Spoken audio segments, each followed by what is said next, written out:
बिस्मिल्लाहिर्रहमानिर्रहीम। अस्सलाम वालेकुम। कैसे हैं आप सब? अल्लाह ताला आप सबको अपने हिफ्ज़ अमान में रखे। आज की हमारी रेसिपी बहुत ही मज़े की बनने वाली है। आज हम बना रहे हैं मसालेदार बहुत ही लजीज ओजड़ी।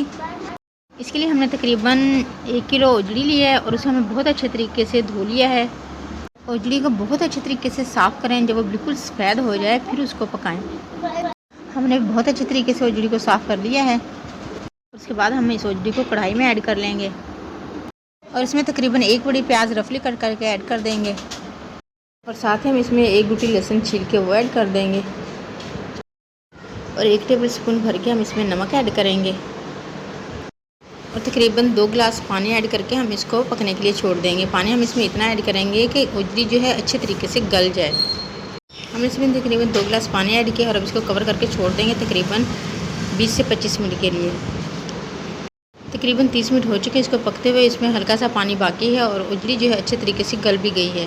अब इसमें बाकी के इंग्रेडिएंट्स ऐड करेंगे। हमारे पास ग्रीन कलर का टमाटर था, हमने उसी का पेस्ट बना लिया है तकरीबन 1 बड़े टमाटर का। अगर आपके पास रेड हो तो आप रेड का भी बना सकते हैं। लहसुन हम इसमें पहले ऐड कर चुके थे। अब हम इसमें अदरक और हरी मिर्चों का पेस्ट ऐड करेंगे तकरीबन 2 टेबल स्पून भर के। 3 से 4 टेबल स्पून हम इसमें दही ऐड करेंगे। ये तमाम इंग्रेडिएंट्स उसी वक्त ऐड करें जब ओजड़ी अच्छे से गल जाए, वरना टमाटर और दही की खटास से ओजड़ी जल्दी गलेगी नहीं। अब हम इसमें बाकी के इंग्रेडिएंट्स ऐड करेंगे तकरीबन 1 टेबल स्पून भर के कुटी हुई लाल मिर्चें, हाफ़ टी स्पून हल्दी, हाफ़ टी स्पून ही हम इसमें भुना और कुटा हुआ ज़ीरा ऐड करेंगे। तमाम मसाले मिक्स करते हुए अब हम इसे इतना पकाएंगे कि इसका पानी बिल्कुल खुश्क हो जाए और तमाम मसाले और ओजड़ी अच्छे से भुन जाए। तकरीबन 5 से 10 मिनट मज़ीद लगेंगे इसको पकाने में। साथ ही हम इसमें 5 से 6 टेबल स्पून घी भी ऐड कर देंगे। अब घी ऑयल कुछ भी यूज़ कर सकते हैं और अब हम इसे मसाला भुनने तक पका लेंगे। तकरीबन 10 मिनट हो चुके हैं इसको पकाते हुए और माशाल्लाह बहुत अच्छे तरीके से ओजड़ी भुन चुकी है।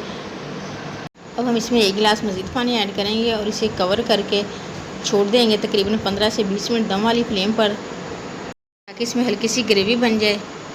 10 मिनट हो चुके हैं इसको पकते हुए और माशाल्लाह ग्रेवी बहुत अच्छे तरीके से पक चुकी है और ओजड़ी बहुत ही अच्छे तरीके से गल चुकी है। अब हम इसमें थोड़ा सा हरा धनिया और थोड़ी सी हरी मिर्चें बारीक कट करके ऐड कर देंगे और 1/4 टीस्पून गरम मसाला पाउडर ऐड कर देंगे और इसे कवर करके दम पर छोड़ देंगे। दम पर रखने के बाद माशाल्लाह हमारी बहुत ही ज़बरदस्त, बहुत ही लजीज ओजड़ी रेडी है। इस रेसिपी को फॉलो करते हुए बनाएंगे तो इंशाल्लाह बहुत ही लजीज ओजड़ी की रेसिपी बनेगी।